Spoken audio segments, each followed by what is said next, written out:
I am currently 21 years old and I was brought up in Alwar, Rajasthan.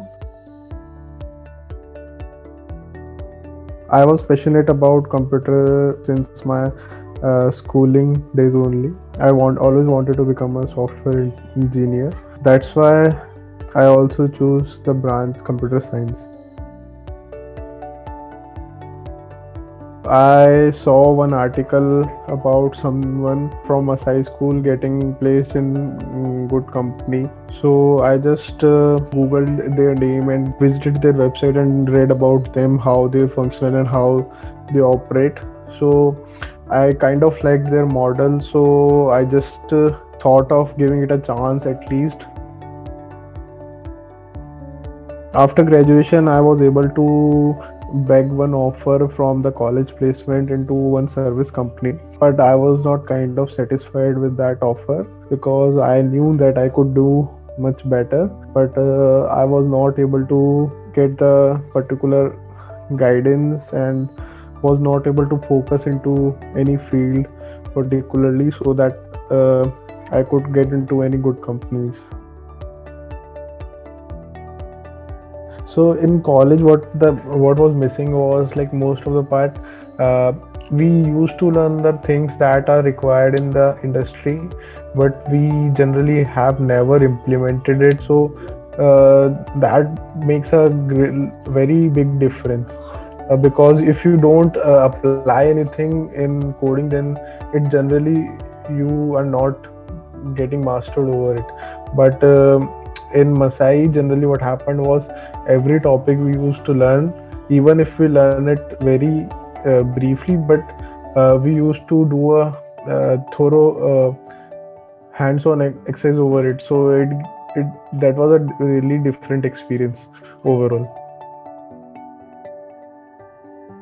So I took up a full stack development course at Masai. We learned about the HTML, CSS, JavaScript. Then we moved on to React and the front end part. In that, we also learned the Redux. And after that, in the back end, we picked up Node.js and learned all the things. Along with it, all that DSA part was going on, in which we learned some basic topics like arrays and all. But till the end, we learned little complex topics like DPs and binary search.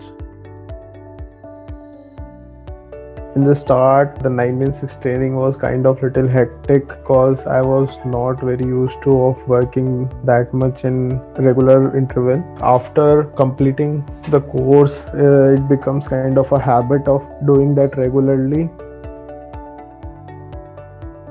So in Masai, we worked as a team quite a lot of time for completion of project. That was a very good experience because we used to get a random partner and we had to work with them. This gives a good experience in understanding how we can communicate our ideas. Like coding is not a single person job. In companies also, you need to communicate with your seniors or your peers to complete a given task, and that peer programming gave me a kind of a simulation of how things actually work. After Masai, I was able to crack the first interview and it was a pretty good salary. Being persistent about everything, like try to give as much as time you can, because things require a good amount of time in understanding and getting into place, and always do more hands-on thing than the theory part. Theory part is also important, but unless you do a hands-on experience, then until then you cannot understand how thing is working. Career है, compromise नहीं.